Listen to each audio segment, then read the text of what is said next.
అన్నా వచ్చి కటింగ్ చేయన్నా. ఏం కటింగ్ చేయించుకున్నావు కదా సిద్ధన్న? అవును, నాకు కూడా కటింగ్ చేయించుకోవడం అస్సలు ఇష్టం లేదు, కానీ నేను ఇలా ఉండటం నా వరకు అస్సలు ఇష్టం లేదు. ముందా కటింగ్ చేపించుకోవయ్యా బాబు, చూడలేక చస్తున్నాం. ఇన్నాళ్ళు నేను సింగిల్ కాబట్టి ఈ చుట్టూ పెంచుకున్నా, అడిగేటోళ్ళు ఎవరు లేరు. ఇప్పుడు మీరు ఉన్నారుగా, కట్ చేయించుకుంటా. సరే వెళ్తాను. నా బంగారం, నా లవర్ మావా. అందుకనే తనకి ఇష్టం లేదని నేను ఈ రోజు కటింగ్ చేయించుకున్నా. కటింగ్ మంచిగా చేయి. నీకు అమ్మాయి పడిందా? హే, ఏం మాట్లాడుతున్నావు నువ్వు? రేపు నా కొడుకా చెప్పురా.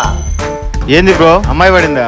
అవునన్నా, ఇన్నాళ్ళకి మా ఊరి సింగిల్ జీవితానికి ఎండి కార్డు పడింది, అమ్మాయి పడిపోయింది, అందరు కటింగ్ చేయించుకుని వచ్చిండు. ఆ పిల్ల చెప్పింది కటింగ్ చేయించుకోమని.